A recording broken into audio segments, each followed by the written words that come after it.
Oh my God, we are back with yet another episode of Grindhouse Chic. As always, I am joined by Matt Armstrong, and today we have two special guests. We have the host of We Are Movies, Johnny Mockney, and we have our resident bat pussy expert, because he lives in Dallas, Texas, Joel Austin. And that is right, we are going to be talking about the AGFA disc, bat pussy, and everything that's on it. Before we get started with it, I have to ask, because I don't want to be in the filth for the entire show. Who saw Barbie? No, I did. Me too. All right, I know, Matt, you haven't seen it yet, but Nope. I have to tell you, it might be one of my favorite movies of the year. But Matt, I just want to let you know, even though you haven't watched Bobby, you are Knuff. I realized through that movie I am an Allen. You are an Alan, Robert. No, it was such a smart it was such a smart movie. It was too good for Barbie. Yeah. I truly like, I don't know, like we've seen so many toy IP movies, and it is like not quite like any movie I've seen before. You know, like there's shades of other stuff, but it felt very singular and kind of its own thing. It was subversive. Mm. It felt very much like the evolution of what we saw with the Lego movie, and like it just not being just like a toy and an advertisement for nothing. Expand like, oh, we're gonna actually tackle real issues. Yeah, I feel like there are the people who learn the right lessons and the wrong lessons from the Lego movie, where it's like on one track you have Space Jam: A New Legacy or something, which is just like, let's throw every character we have in there for nostalgic reasons, and then you have Barbie, which uses its, meta aspects for the sake of like actual themes, and like trying to make a statement and good storytelling, and the way that Mattel is very self-critical in the movie, I think, is something that makes it interesting, and you don't see that a lot usually, obviously, in these types of movies. I can't believe it got greenlit. Why not, Robert? Because again, it was a very smart movie. It was subversive, and it was kind of anti-corporate. Oh, because I was just like saying, a live action Barbie movie, you put that on any studio exec's desk and it's just like, all right, greenlit, approved. But why haven't they had one before? Well, they did, but like, it's just like, oh, in the world of IPs now, like Barbie movie, live action, done. And then Greta, how do you pronounce her last name? Gerwig. Yeah. Sorry. I was thinking the other chick, other Greta. Like, you go, oh, she has that good track record of Lady Bird and Little Women now, and it's just like, oh, this just automatically gets the check mark and good to go. And she co-wrote it with, her partner Noah Baumbach, who also, like, I think, did he win an Oscar for Marriage Story? I feel like he's like, I don't remember. He's also in The Good Graces pretty well. So I feel like had it been anybody else, it might have not been able to get greenlit, but it's the fact that they had those names attached that they already give the benefit of the doubt to, and then because of who wrote it, you had so many big names sign on to do the movie too, like Margot Robbie and Ryan Gosling and that whole crew. I again, without any spoilers, I will say my favorite part was when the guy who's playing the new Doctor Who was going on a little rant about Stephen Malcolmus. I'm pretty sure I was the only one in the theater who was laughing. Even though I haven't seen it, I've been reading reviews, and one thing I've noticed is with every review, I can tell each person's political bias. Oh, so that's been fun. Yeah, dude, it turns out the new Barbie movie is apparently woke. This is a bad time for the bros. we're all canceling our tickets now. Ben Shapiro was upset because they said the word patriarchy like over 10 times. And he cosplayed as Ken for the movie. Yeah, I saw that. He was like, my producers drug me to this, and it shows him in a picture, and he's just dressed up as him. Yeah, we all fail to remember that Ben Shapiro is the owner of Daily Wire. He can choose to do whatever he wants. Yeah. Nobody's his producers is him. I haven't watched his review yet. I'm not going to, of him destroying Barbie toys. The 43-minute long Barbie rant video. Which is people critiquing his video. I'm not going to give him my view or 45 minutes of life. Yeah. I don't want to destroy my already fragile YouTube algorithm. Well, also to get that, I mean, to use their language, I mean, to get that triggered by, by a Barbie movie is a pretty beta male thing to do, honestly. Like, I don't, like, one would think that if you're pretty confident in your masculinity, you're not going to feel bad about a didactic little movie based on kids' toys. You just move on with your day. No, but it's totally triggering the right wing. Marjorie Taylor Greene wrote, "I grew up with Barbies. I chose to see Oppenheimer." And nice. I can't imagine anyone being in the theater with her, because I'm pretty sure when the nuclear bomb goes off, she starts diddling herself. Sure, she didn't just go see Sound of Freedom again or something. Yeah. I only know one person who's seen Sound of Freedom. Is that me? Yeah. You're here's the thing, dude. My Oppenheimer screening, it got canceled because they couldn't figure out how to run the film, and I'm starting to think that Oppenheimer actually exposes child sex trafficking. That's the only reason. That's why he dropped the bomb. He's like, the Japanese, they got kids, man. Yeah, we're gonna blow them all up. That's our solution. I did see Sound of Freedom. It's not, I'll say this about the movie. It's not all of the political context around the movie, like all the QAnon stuff. That's more the product of Jim Caviezel and the people talking about the movie. Whereas the movie itself is pretty standard. Like, it's just a recount of, for the most part, a real thing that happened. This guy who worked for Homeland Security and then quit and went out of jurisdiction to catch pedophiles and save kids. But it's not a great movie. Like, it feels very like Lifetime a little bit. Like, it just doesn't feel like a real movie, but that's fine. It's the really cynical but clever way that they've marketed the movie as a piece of activism, that by going to see the movie you're going to save children, and during the credits Jim Caviezel comes on screen and he's like, this movie's a really, this is a really important message and we all got to do our part to fight it. And then he has a QR code come on screen. He's like, scan this QR code. And I'm thinking, okay, so maybe it's like to get more information or something. And if you scan the QR code, you just buy more tickets for the movie. That's all it is.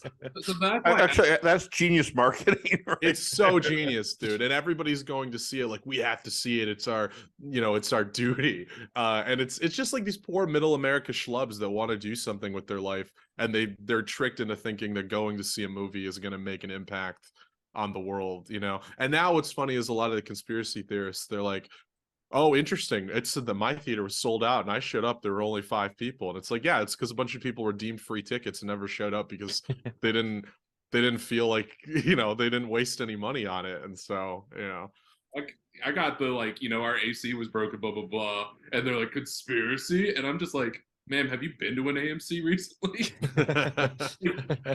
Exactly. It's one of those old run down AMCs, and it's like, man, when was the last time you left the house? Plus, it's been like 300 degrees outside, and those things are just cranked all day. Also, it's very funny that the right wing has, taken the movie and considering just that pay it forward campaign with buying all those tickets is like the most socialist thing I've ever heard. Which is kind of funny. But also, like, I don't know, I've seen a lot of the conservative or like the TikToks of people coming out of the movie and they're all like dressed for a night out and they're just like, go see Sound of Freedom, like, this is gonna trigger the libs. And it's like, I don't know, like when I see a movie about something harrowing, that's not like my first feeling. Like I didn't leave Schindler's List just like, oh, the Nazis are gonna be pissed. Like I had to, you had to sit with it for a while, usually, if it's a good movie. I have a feeling like in about 20 years, people like us will be looking at these movies like exploitation films, like Jesus is not dead, God's not dead. I if I have to give Sound of Freedom anything, it's not a God's Not Dead. Like, it is a real movie. It's a bad movie, but it's a real movie. Like, God's Not Dead is made by preachers LARPing as filmmakers. And I remember I lived in Mississippi when that movie came out. It was sold out 2 weekends in a row. And when I finally went to see it, I was like, this is not a movie. I still haven't seen it because I'm a filthy Jew. All right, so let's talk about Bat Pussy, and I think the best place to start are the trailers on here, and based on the very few reviews, little no reviews of them on Letterboxd, I believe most of these movies are lost. I think my three favorite were Frigid Wife, The Twisted Sex, and the Western one at the end, whose name was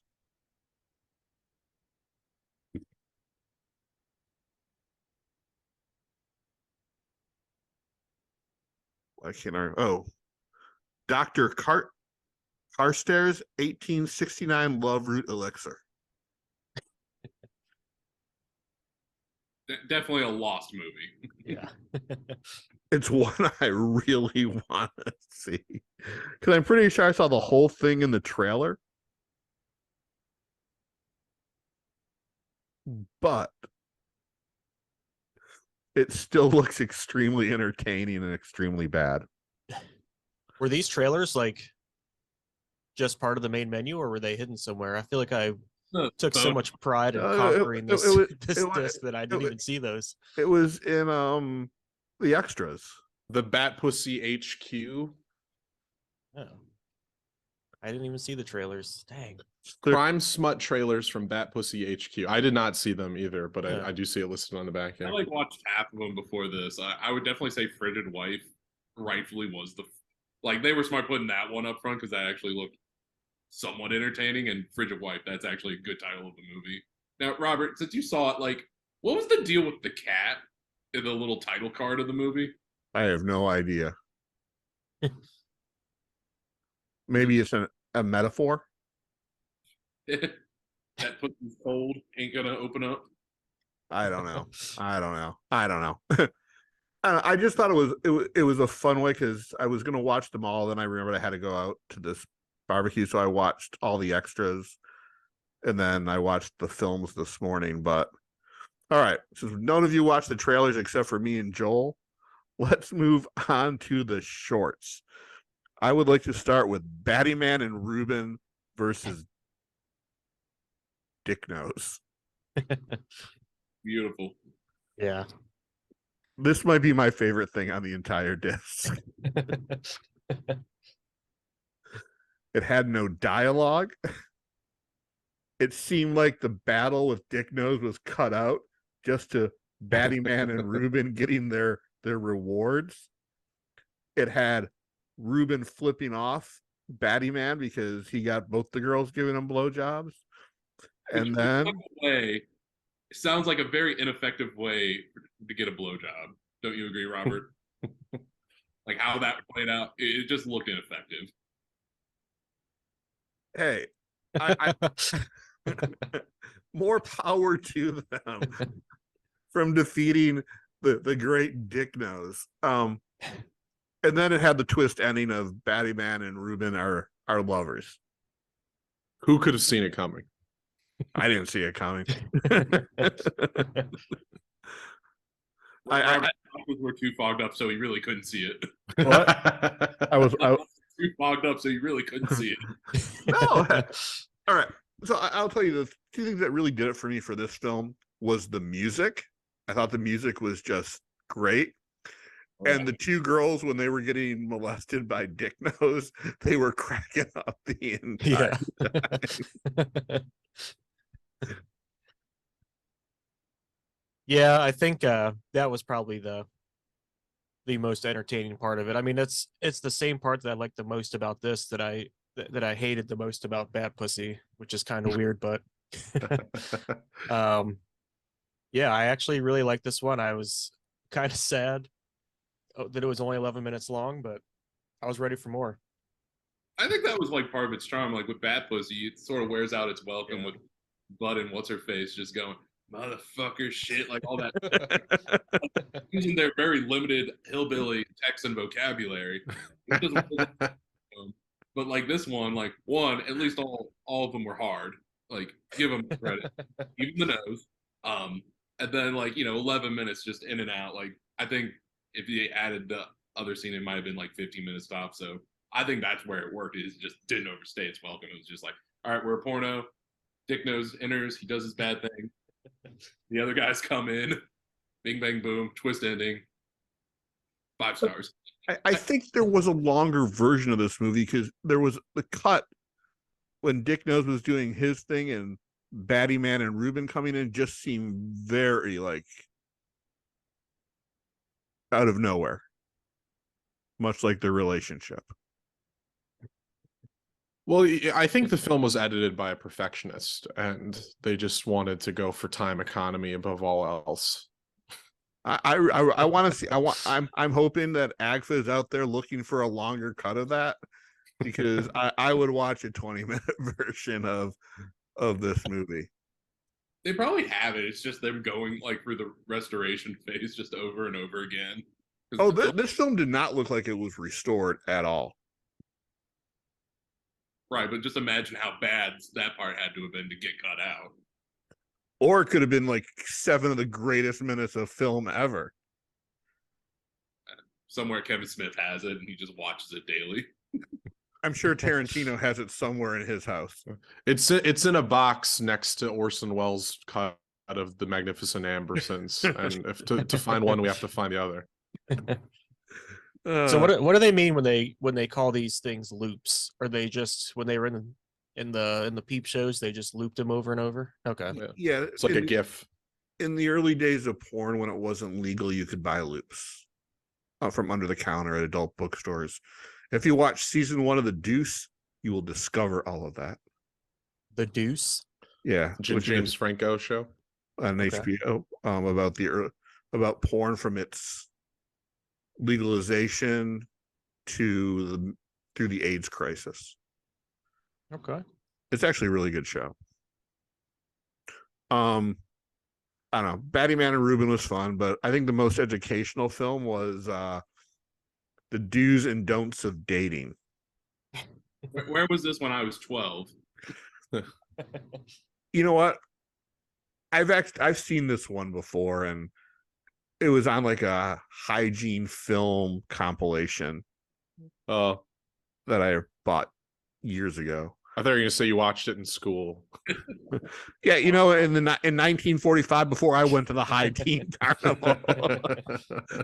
Robert, I want you to know 1 couple equals a date. But that's the thing, this movie did not teach you anything about dating. It taught you how to ask the girl out. It taught you how to say goodnight the right way. And we saw people eating hot dogs, which I don't think was a metaphor for anything. No, but now we know where the daddy, do you want some sausage comes from. Do we? Did you not get that, Robert? No. That first carnival scene with all the long, elongated hot dog shaped balloons just dangling. You did not just see that and go, Daddy, you want some sausage? No. I thought it was a hip high teen carnival. You don't think Freddy's getting fingered in that, Robert? No. Because this film did not teach you about that. It did not teach you about the horrors of dating. It's good I saw this at the age of 24, because I feel like if I discovered this at like 15, every time I got rejected by a girl, I'd come home and rewatch it and be like, what am I missing? You mean you don't take notes for today's dates? No, I know everything now. That's good. You just don't leave her at the door and say, all right, see you. Yeah. Yeah. First of all, what kind of friend sends his friend a letter with a free high teen carnival ticket for two? How is that the impetus of asking a girl out? Pretty sure that was code for bro, you need to get laid. Nobody got laid in that time period. Especially when you listen to the mom and the dad talk about their first dates and how important it was.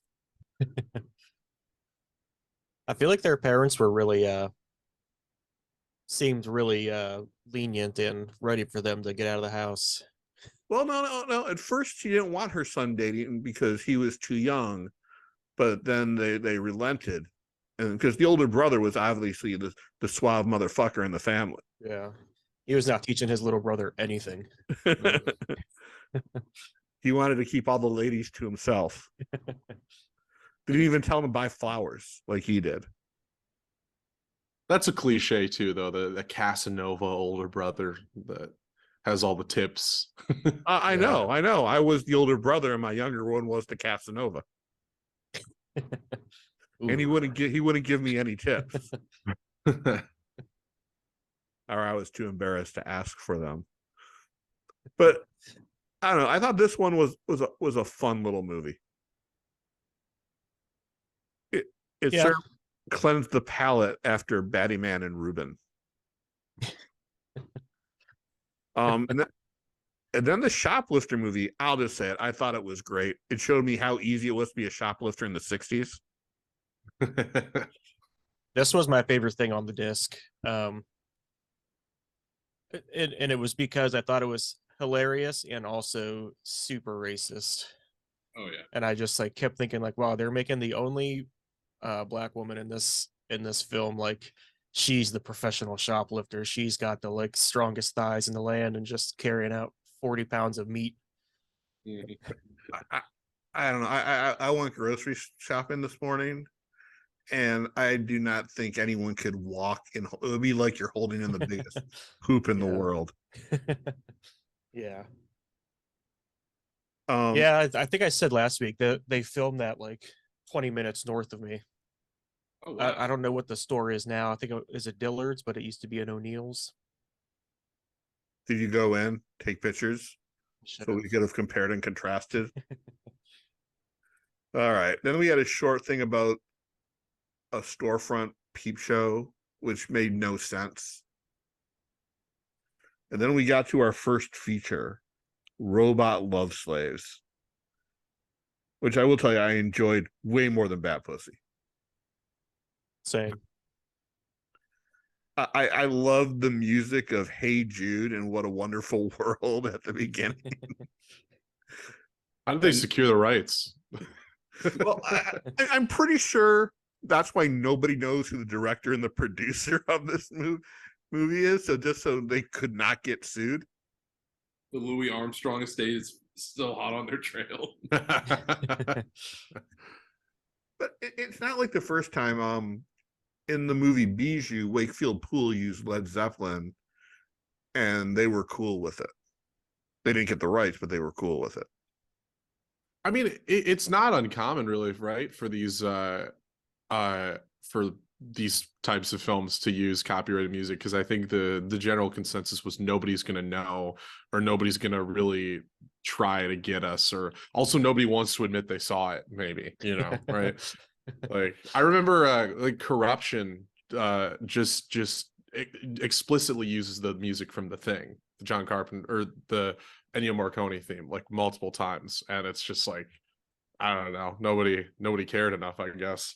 Or the movie Young Girls Do with Sharon Mitchell used a Wall of Voodoo song throughout it. Yeah. There's a one called The Passions of Carol, which is a porno take on A Christmas Carol, and there's a whole sex scene to the theme of to Tubular Bells from The Exorcist, and nobody was the wiser. They got away with it. Those were the days. The Wild West of filmmaking. But Robot Love Slaves, I just gonna say it has quite possibly the dumbest yet best plot I've seen in a porno. It also has one of the best lines. This scientist is married to a woman who's faking that she broke her vertebrae. And in the beginning, she said, "The most successful thing you've ever done was inherit your mom's money."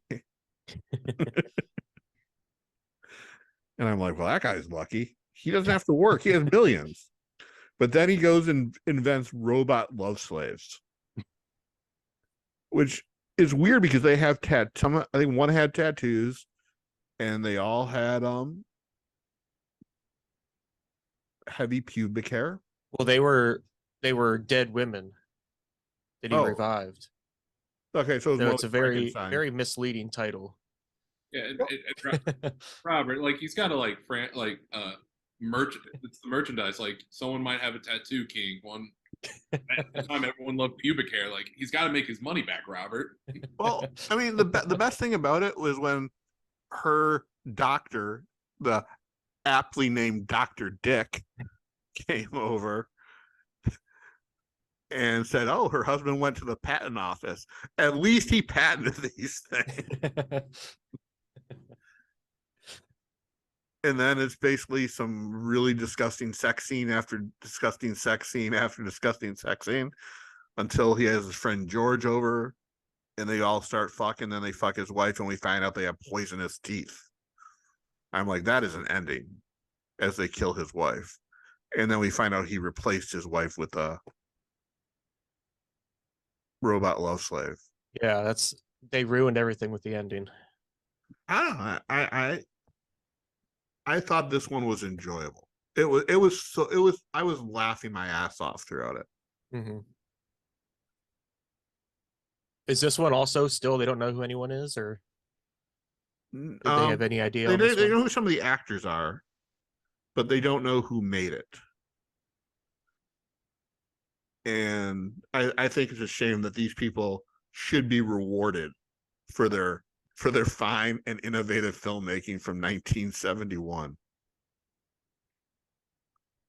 There's no way they could have predicted that 50 or so years in the future, this would all be reclaimed by freaks like us, you know? Yeah. But I have a feeling some of these movies were never meant to be remembered. They were meant to come out and then fade into obscurity. Mm-hmm. Like there's nothing of merit of this film. And I think that's why they didn't care about copyrighted music, because it would be playing for a few weeks and then it would go. Yeah, it's like if you pull it from theaters, as long as we made our money back before that happens, it's fine. I mean, this one looked like it had a budget of $100, so they probably made the money back. You got to worry about the marketing budget, Robert. So it had been like $500. They had to print out that one billboard. Lobby cards, maybe. 3D glasses. Did porno movies smell-o-vision cards? Did porno movies have lobby cards? I don't know, probably not. I know, like in Taxi Driver, when you see them go to the adult theater, they have posters outside. But I'm sure the filmmakers were so cheap, once their movie finished in that city, they would take the posters to the next city. Yeah. What are they going to do with those old posters that they're never going to show again? I did watch on Friday night this wonderful documentary that Severin put out with something weird called That Sexploitation, which was where I first saw Bat Pussy in there because they played a scene from it, which made me think this might be the greatest movie ever. But it's a really great really great documentary, and Dave Friedman is interviewed throughout most of it. If the posters were going to end up anywhere, it'd be his house, because his whole workroom was filled with every poster that he worked on or movie he liked. And weirdly enough, it's a lot of stuff that Something Weird and Agfa have released. I don't know if I can think of a bigger letdown than going into Bat Pussy thinking it's going to be the greatest movie ever. Well, it's interesting about Bat Pussy is according to articles I have read, it was never advertised as it was always advertised as Batwoman. Oh, they really buried the lead on that one, huh? Because they didn't think the papers would publish the name of it. Probably right. Yeah. So let's talk about Bat Pussy. Let's talk about Sam, Buddy, Darla, Dildo, and something that has been described as the worst porno of all time. Yeah. I think this movie, to me, it defines what Agfa is all about, which is like it's archaeology as movie watching. You know, it's discovering something that was never meant to be discovered, and living in a bygone era with people that are probably long gone, and particularly people that were never meant to be on camera. Like, it kind of reminds me of like it has that John Waters charm a little bit, or like even like a Sean Baker type of thing, where it's like, here's people in parts of America that were never supposed to be in a movie, you know, particularly Sam and Buddy. Particularly, they should never have been seen naked by the human eye. But it's been preserved, and there's something kind of beautiful about that, genuinely. Like, I don't know how many times I laughed while watching Bat Pussy, but I just kind of sat there like mesmerized and kind of like just seeing this world that doesn't exist anymore, and these places that are clearly not sets. Like, Bat Pussy's lair is just like a dirty warehouse, and there's like a broom in the corner. It's like, I don't think a set decorator put that broom there because they thought it would work well for the scene. They just pointed the camera at what they had, you know. That's what's amazing. They did add Bat Pussy HQ on the wall. Yes. And we discover it's below an outhouse. Where else would it be, Robert? I don't know. What I do want to know is, so this film was discovered in Memphis, Tennessee, in the back of a porno theater, along with a bunch of other things. They found a 600-foot, 16 millimeter, just entitled Bat Pussy. The guy who found it called the guy who owned Something Weird, who ended up buying the collection of films. And if I had to guess, probably Love Robots was also in that collection. And they released it in 2017, and then they found a longer version. I still think there's a longer version out there, which is about 3 hours long and 90 minutes of her as hippity hopping. Snyder cut of Bat Pussy, so to speak. I hope that doesn't exist. No, but I agree with what you said, Johnny. These people were never meant to be on camera. The plot, there is no plot. It's basically two people having a fuckument during the afternoon. But what I found fascinating about it is how much information they give about Buddy and Sam's backstory. There's a lot of exposition, yeah, and a lot of repeating of the words or phrases. Well, it's very clearly shot without a script. Like, I don't know if I'm the first person to discover this, but what? There's a real whose line is it anyway quality to just like, all right, here's your premise, here's your setting, now roll with it. And yeah, that's why you have so many of the same phrases and words coming back, because, you know, Buddy and Sam are improvising their asses off throughout this whole movie. They didn't take any improv classes where they could yes and off each other. Motherfucker, shit, damn. So let's start with the obvious. It starts with Buddy reading an issue of Screw magazine from 1970. So we can probably ascertain the movie was filmed in 1970 or around there. And he wanted to do what they were doing in the magazine, which was a blowjob. So my first thought was, is this the first time Buddy ever had a blowjob? Maybe. But then he starts talking about all the other women that he's had sex with. He just skips the foreplay, but he doesn't waste time. Let's see. Sam, he also doesn't want his wife Sam to get a job, even though she wants to. And then he calls her it was her ass or the JJ money making. I can't remember. This is where the same people who hate Barbie would be mad at this movie for its criticisms of the patriarchy. How dare a woman get a job? Buddy's right. Justice for Buddy. But Buddy is just an idiot. I mean, their argument was more fascinating than the sex. She was going to go get divorced tomorrow, get the papers. It's like, I wanted to know more what was going to happen, what the relationship was like before they went in the bedroom. And where the fuck were their kids? They had 2. Oh, they were in there. Oh, no, because I think she would kill Buddy if he ever did anything with the kids, which is clearly stated in the movie. I would surmise it's probably just a school day. You know, it's a school day in Gotham. If it doesn't work, then that's probably what it is. And he seems like a deadbeat. Most likely they're at school for. No, Buddy has a job because remember, he has a secretary that he has sex with. Took the day off. Summer Friday. Okay. I feel like you got a lot more out of the story than I did. Are you making this stuff up? No, I was actually writing down some of the dialogue when I was watching it this morning.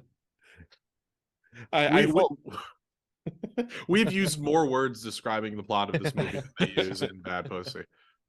Robert's just there like Blade Runner. Every scene enhance. Yeah.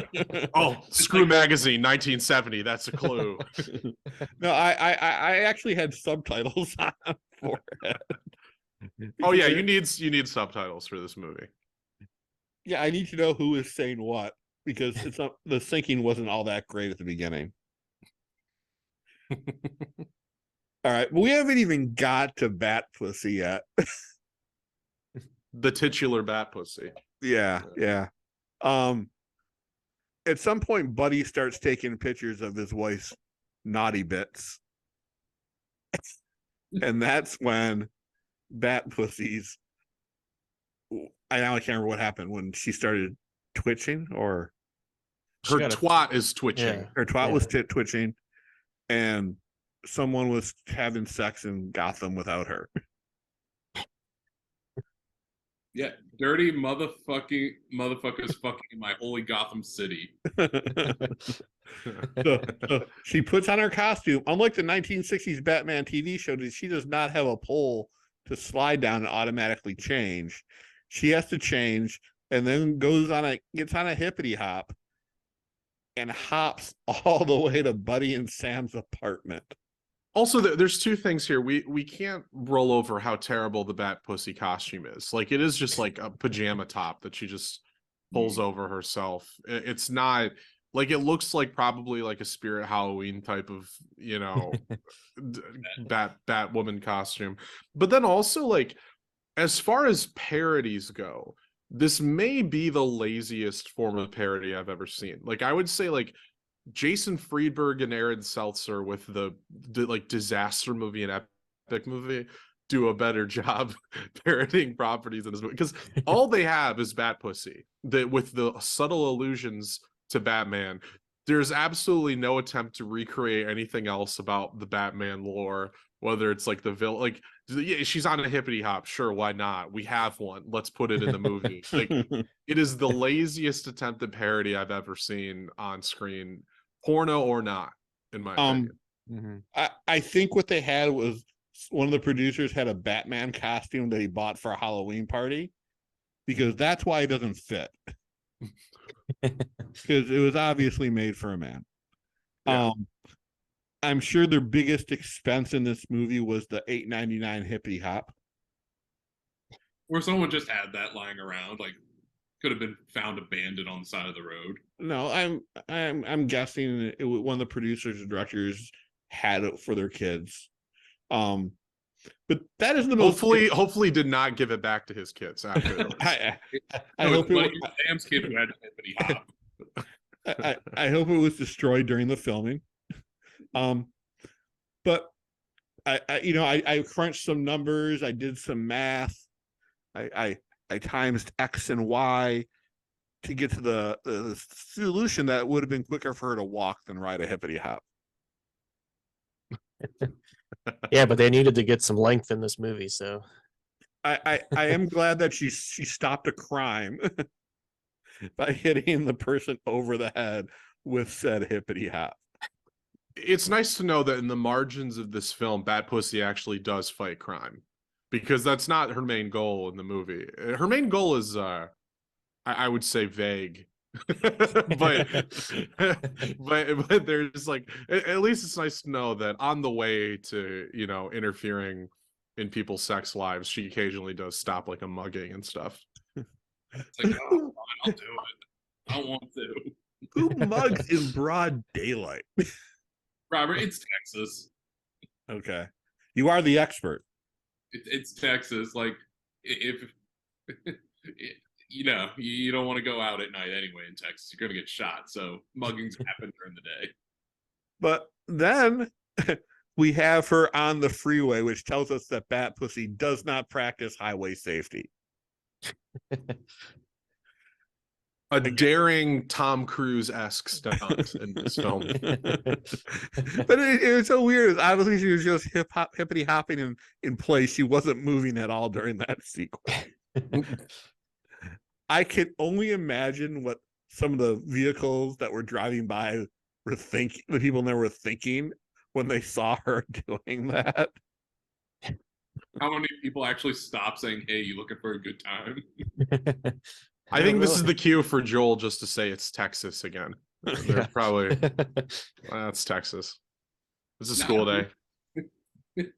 Bat Pussy review. Hey, it's Texas. The whole review. It's Texas for you. All right. I'll have to buy that, but it's ridiculous. Just ridiculous. Unsafe. Never hippity hop on a highway.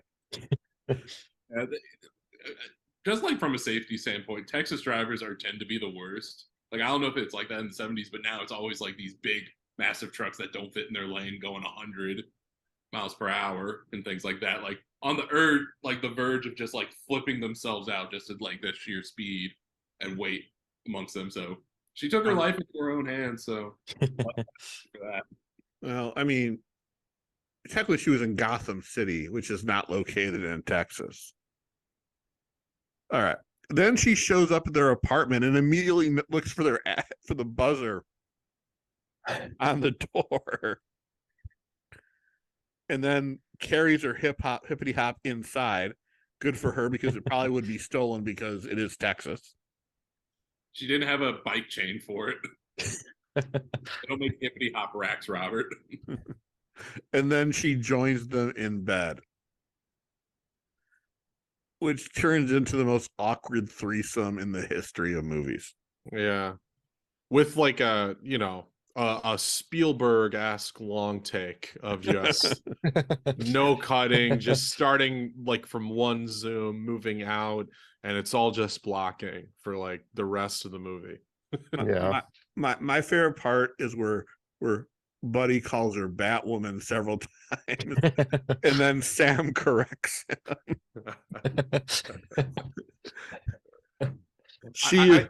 So that implies there's also a Batwoman and a Bat Pussy in this universe. Yeah. Or she used to go by Batwoman, and he was just dead naming her. Well, fun fact, in the 1950s DC Comics, there was Batwoman, who was an equal to Batman, and her young ward, Batgirl, who was an all-star tennis player. And we live in a world where we'll never see the Batgirl movie, but Bat Pussy is readily available for all of us. No, no. Warner Brothers saw Bad Pussy, and we're like, hold up, we can't. We will never do this. Batgirl would be redundant. Oh shit, Batgirl's not going to do any of this. Oscar. I know we got all these A-lists. We got the no, we can't top Bad Pussy. One thing that was striking to this movie, and I did listen to the I didn't listen to both commentary tracks. I listened to the AGFA commentary track, which is mostly just a bunch of people shrugging and going like, like I don't really know about this either. But one thing they did point out that was fascinating is that I guess at this point in time you couldn't show like vaginal penetration on camera, so they only do foreplay. It's just like sloppy 69ing and stuff until the end of the movie. Which the first thing that stood out to me watching this. Well, again, because it was made in 1970, at least again that we can ascertain, porn wasn't legal at that point. It would be a couple years later that it would be made legal. Now, was that like nationwide, Robert, or? It was nationwide. So that's when you started seeing the porn explosion. And yeah, we had already had enough like white coders and these like nudist camp movies. They're like, we got to change up the formula. Yeah. Well, in the 60s you started having roughies, and porn was just a natural extension of all that. What is exactly is a roughie? They're like the Olga films where you would see naked women getting tortured. They're called roughies. Oh, okay, all right. Rough. I'm interested. Or if you go watch any of the Avon films, while they're porn, they are rough. They're roughies as well. They are not nice movies. Okay. The irony of it all is that, Bat Pussy, for all of the attempts it makes to be not as disreputable as illegal porn, it's like regular porn is far more reputable than this. Like, yeah, it's like I didn't feel this gross watching Sex World, but this is the type of movie that makes you want to take a shower afterwards, and there's no actual on-screen sex, which I think is incredible. It's sort of like the shark from Jaws. It's like I don't see it. I don't have to see it just to feel disgusted by it. Kind of it's incredible restraint on the part of the filmmakers for maximum impact, in my opinion. Now, I do wonder if there is a version that actually has sex in it. Maybe. I mean, that could explain Buddy's lack of erection. Maybe he just kept popping off, and we never saw those parts. I mean, who could blame him, man? Actually, they could have made it because they could have sold it to European markets where porn was legal. I will say, watching Buddy's performance in this movie, it's not good, and obviously you'd think like your number one job as a man in porn is to have an erection, and he couldn't even do that. But at the same time, this is the first time I really appreciated the challenge of that, because every time I've seen porn in my life, I've just been like, yeah, that's fine. Like you could be a guy in that. It's easy. And then watching this, I was like, no, this is actually an arduous task. This man is a hero. but also, this movie had more dialogue than the average porn film did. Yeah. It also didn't have great actors like Jamie Gillis or John Leslie in it, who could have taken the role of Buddy to a whole nother level. There was one line when they were going back and forth that makes me feel like they at least had some stuff written down they were supposed to say, because there's just no way this lady thought of this right off the cuff. But she said, "You don't even know how to fuck. You wouldn't know how if you was doing your grandmother." Like, hey, what does that mean? And well, hold on. To quote Joel, they are in Texas. That's a little too. I'm on the side that I think that line was improvised because it doesn't make any sense. It could, yeah. I feel like if anybody thought about that line for longer than 10 seconds, they would have been like, yeah, wait, what are we saying here, really? It does sound like something you like. There was probably a line there, like probably that first part, like you wouldn't know how to fuck, and then something else, and like was got confused, and then that's just what came out. And sure, like behind the camera, the director and like the cameraman are just like, "What the fuck did she just say?" I think the director and cameraman were one and the same. Right. And I don't think any of the crew was watching what was happening. Well, no, because there's a boom mic that comes down at one scene. Yeah. And that's the only hard thing we see in the movie. He did it out of solidarity for Buddy and his penis. I just want to know more about the relationship. I wanted to see before and after they went into the bedroom. I want to know if she got the divorce the next day.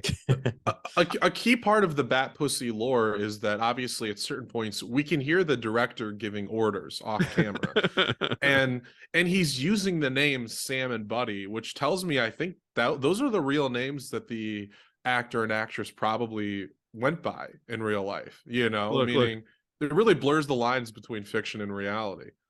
We can't call them actors and actresses. And, we can't. Talent's even too good a word to call them. They're props. They are props, living, breathing props. But to like that point, and Johnny, like if that's like their real names, do you think this now becomes like a, like this was like a real married couple that hit like a sort of rut in the relationship? And they're like, all right, let's kind of spice it up. Let's film ourselves. Oh, we know a guy who's like kind of trying to get into videos. And like what should have been just, this home video like sex tape of theirs, so to speak. Just got like it kind of got out of hand. Like it was just like, oh well, I got this Batman costume. Like, oh, what if we did like they're desperately just trying to like save their marriage and with spicing it up, and now we just have Bat Pussy. Well, that would change my whole perspective on this film, because that would make it go from being the worst porno film ever to being the most ambitious threesome of all time. All right, I'm gonna ask something else. I'm pretty sure the sound was dubbed in later, which means it really wasn't their voices that we heard throughout the whole film. You think so? Yeah. I feel like it sounded, I don't know, the audio was bad enough that it sounded like it was actual on-set audio. Imagine getting that call though, like, hey, you gotta come back and dub some lines. I would think, and again, I have no proof of this, that they were comedians in burlesque clubs. Not very good ones. Or she was a stripper, he was an MC. They could have been married, but I'm sure they had some role within the sex industry before making this movie, because nobody jumps into making a porno. Yeah, they both opened for the lead actress from Taxi Girls. They were on the same lineup together. Wow, this would have been about 10 years before Taxi Girls. Oh wow. I mean, this was 70. I think that was what, 82, 83. I don't know. But did you guys notice and I'm probably gonna get some slack here for what I'm gonna say, but did you guys notice Buddy's very painful looking diaper rash? Yeah. Thank God, no. Yeah. I mean, that leads me to believe that like they found the guy yesterday before they started filming, and he was like, "Shit, I got this diaper rash. I just got to go with it." That makes me feel like this might be the porn equivalent of, this might be like bum fights. Like they just literally found people on the street and just paid them money to do horrible stuff to each other. Well, Buddy and Sam did not have a career in adult cinema, though I did read somewhere that the actress who played Darla Dildo did make one more movie. Well, what's it called? I don't know. Darla Dildo. Yeah, did she get what is it, The Flash? Does she show up in The Flash? Did we miss her cameo? We did not miss her cameo because she did not show up in The Flash. Darla or Dora Dildo? Dora, I'm sorry. Looks like it's called Hidden Lust. Oh. I'm sure that one's classier than this one. Like, She's the only one credited. So I was telling a friend that we were doing this, and he had never seen Bat Pussy before, so he found it on Pornhub, and this was his review of it. It was the same thing for 45 minutes. A guy with a perpetual limp dick talking about he is going to fuck someone and can't even get hard. More like a lame wrestling match. Barely even a porno. He was more interested in the newspaper. And then Bat Pussy was as terrifying as the Batman serials from the 1940s. For all the times that that Buddy says he's gonna fuck somebody, and then considering that he never actually does, it's sort of like waiting for Godot when you think about it. I can accept that. I can. Godot never came, and neither did Bustin'. But I did watching this, so that's what matters. No. I said this in one of my previous Letterboxd reviews. This movie is the cause of impotence. I disagree, Robert. I watched this with my girlfriend, and we immediately had sex afterwards. Yeah, you know, it would be a good competition. Turn this movie on and take a Blue Chew and see who wins. Hold on, but Joel, I have since heard that after you and your girlfriend watched it and had sex, that your argument was even worse and more nonsensical than Buddy and Sam. I can neither confirm or deny that. Oh no! All right, so I have a question. Since AGFO released it, this film has gotten a number of fans who really like this movie. Do they really like it? Because I can understand the cheese of it, I can understand it, but it's not a good movie compared to a lot of the other really bad movies that are so good that we all enjoy. I think it's more of like as a piece of like excavation, like it's fascination with it above all else, because that's how I feel about it. I'm sure there are some people out there that do find a kink in this movie. I'm not one to judge. That, you know, maybe the grandmother line really worked for some people, but I think part of it is just like, yeah, it's just this anomaly, and that's what's fascinating about it, and it's the mystery surrounding it that gives it its value in that way, you know. Look, there's always I always enjoy when movies are found. I think all of you know I'm a huge Doctor Who fan, and they're supposedly going to make an announcement before November that they found more old episodes of it. And I'm excited about that. I was excited when they Kino or someone found the longer cut of Metropolis. Mm-hmm. And Kino released it because it's a great movie and I want to see the whole story. So I always love it, but there's also some things where some movies are better left lost.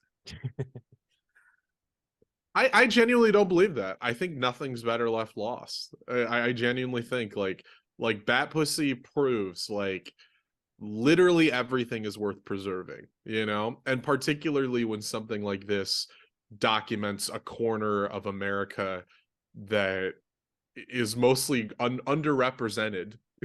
You know, like not to talk about this like it's a Spike Lee movie or something, but like like something that otherwise would never be caught on film and never would be again.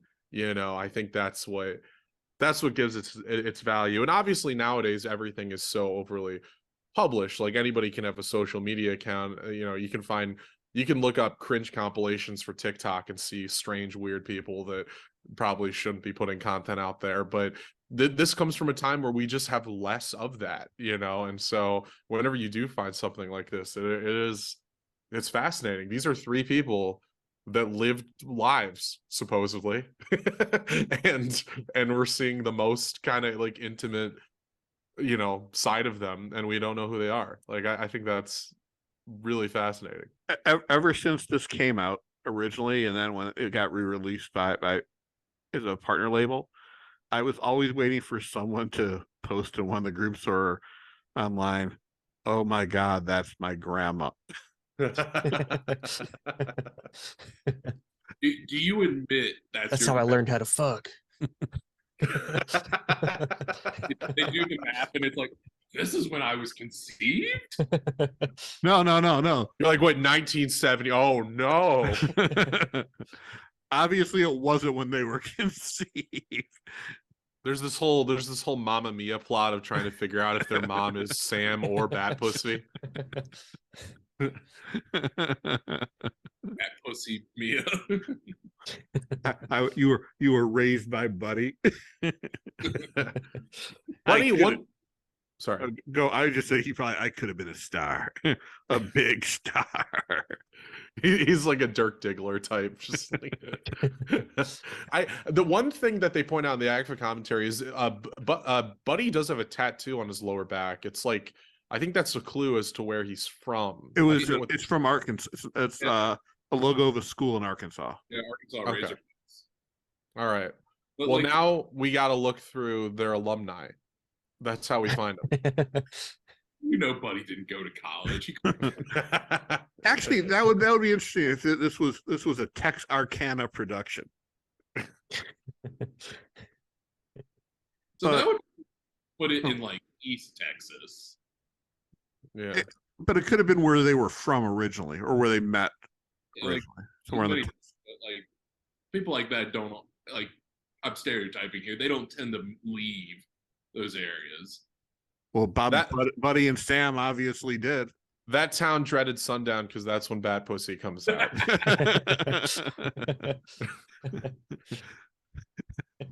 I think you could remake Bat Pussy Today as a horror film. It kind of already is. Like I was wincing a lot. Oh yeah, but she just shows up when you're having sex.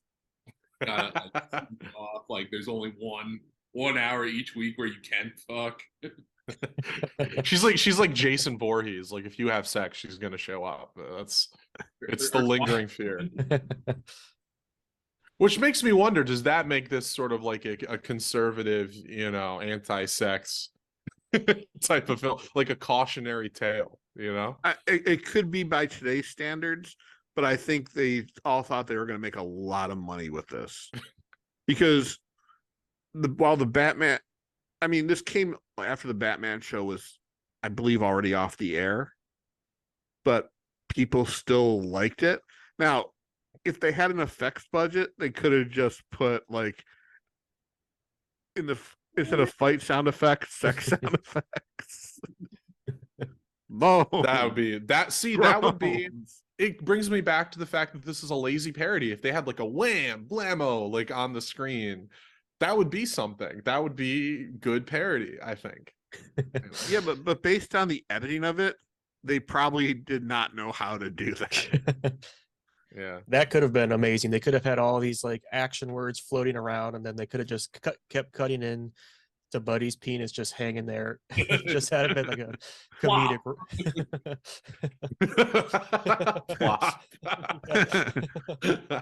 Actually, if I directed this film, I would have had this sad trombone every time we saw Buddies. I think I do want to point out the moment in this movie that I thought is most endearing, and maybe the most. Sorry, go ahead. Can I guess what it is? Yeah. Is it when Buddy burped in bed? No.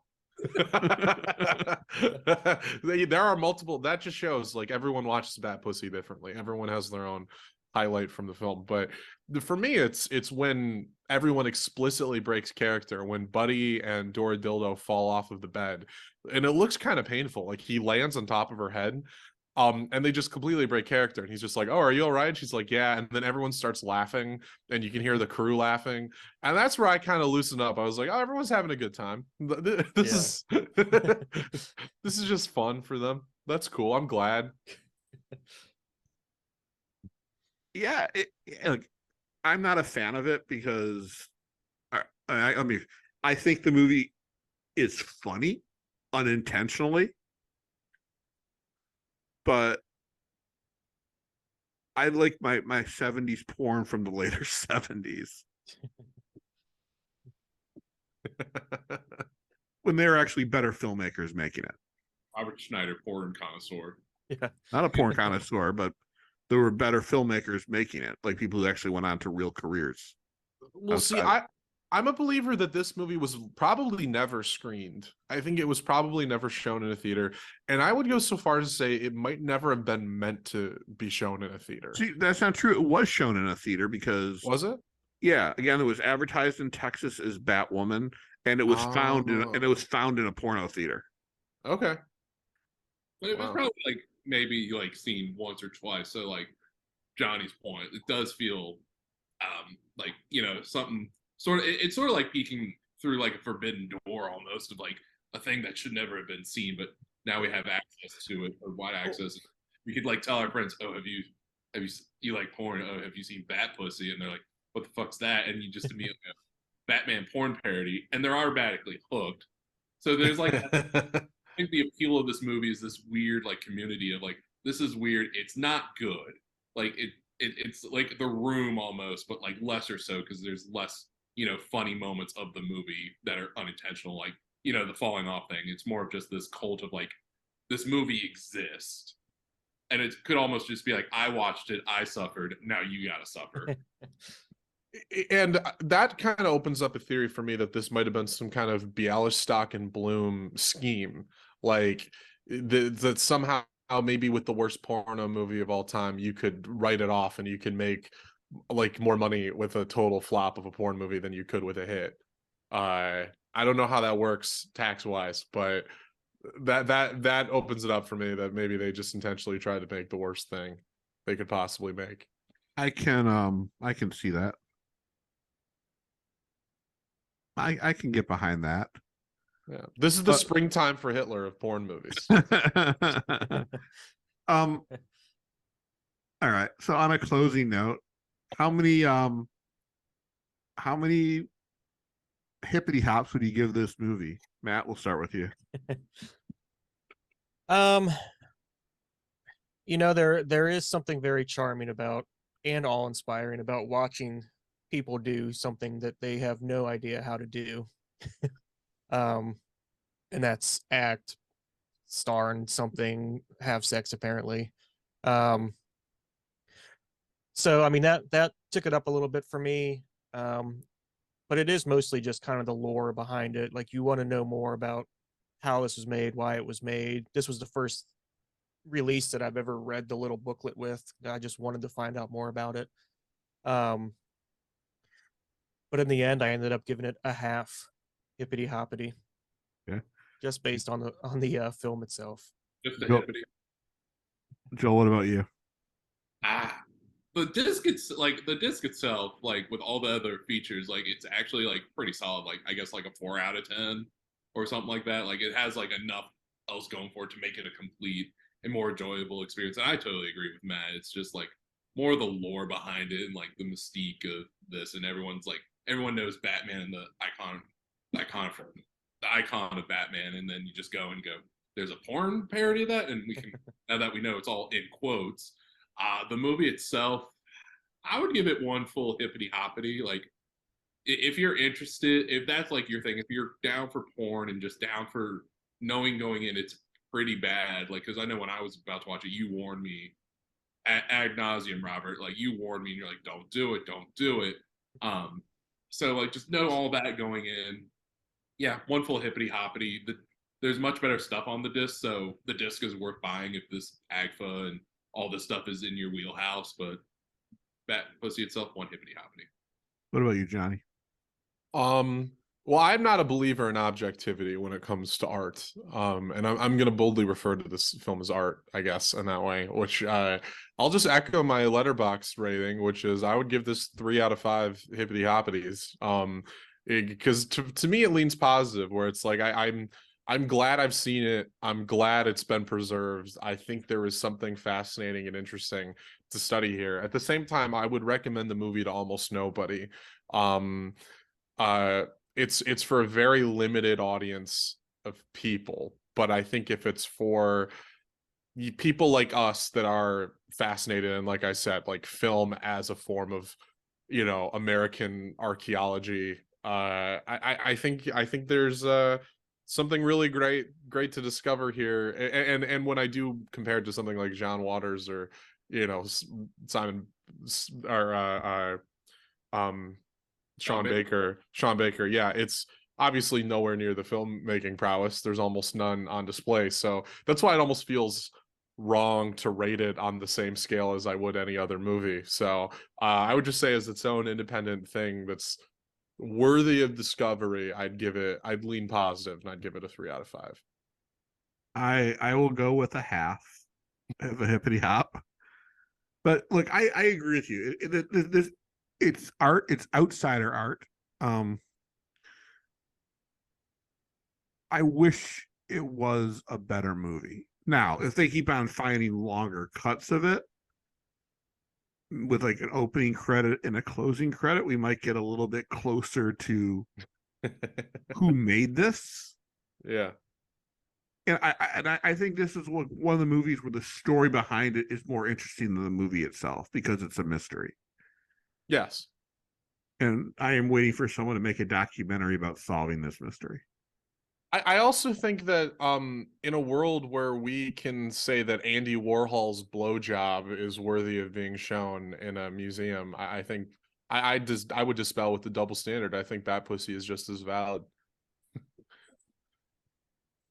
I don't know. I mean, at least Warhol had Paul Morrissey behind him making movies. But I don't know.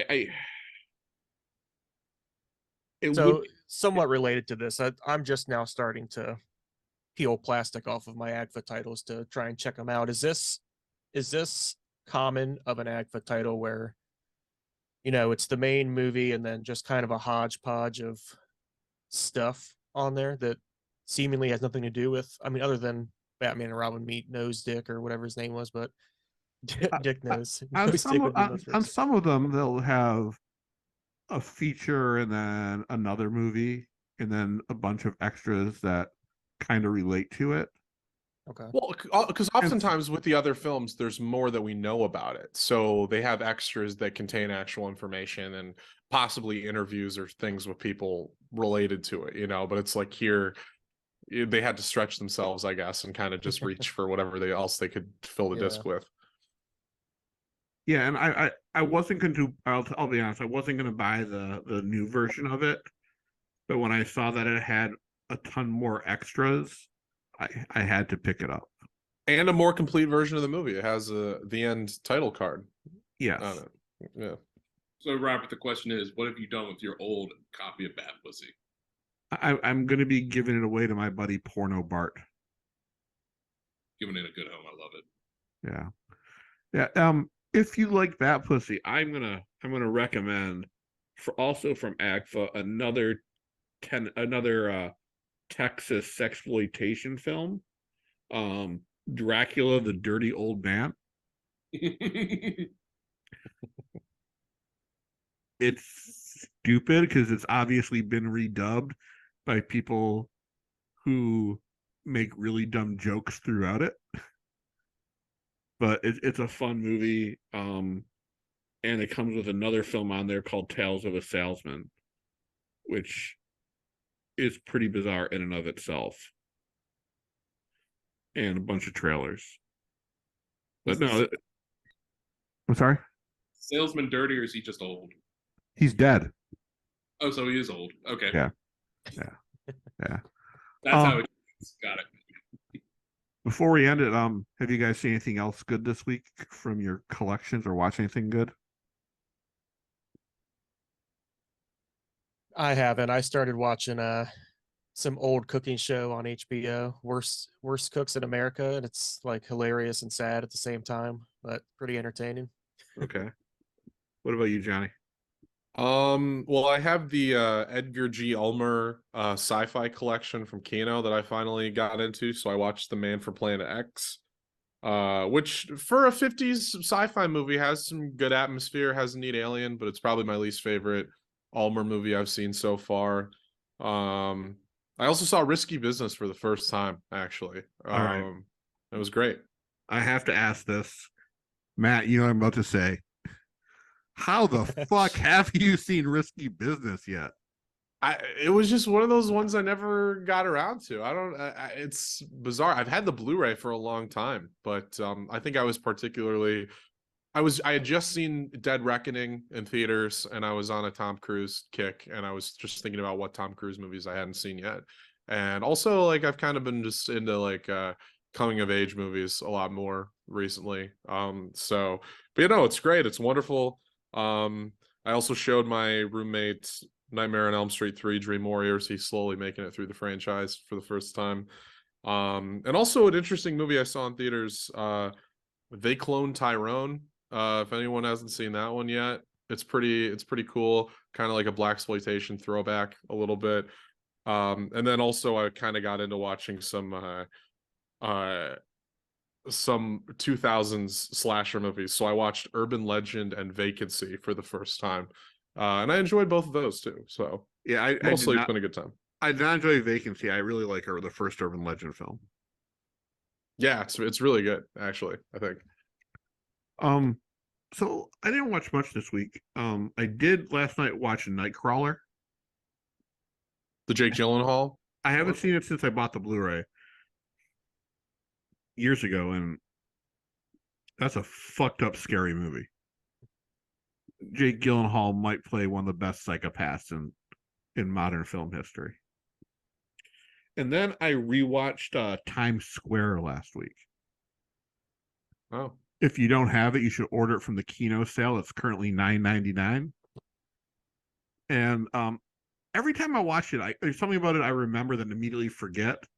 Is Sharon Mitchell makes a cameo in that movie during when the girls is singing at a club. She's there just nodding her head along, and I'm like, huh. And it's also a great looking back at Times Square when they filmed this in 79 or early 1980, and just seeing all the movies on the marquee there, including in the climax there above the theater we're showing The Dragon Lives Again. And I'm like, someone should actually just create a film festival of all the movies that are shown on the marquees in this movie. Like, they even make a comment about the movie The House of Psychotic Women. I'm like, all right, I'm gonna go watch that on Shudder because I refuse to buy the box set.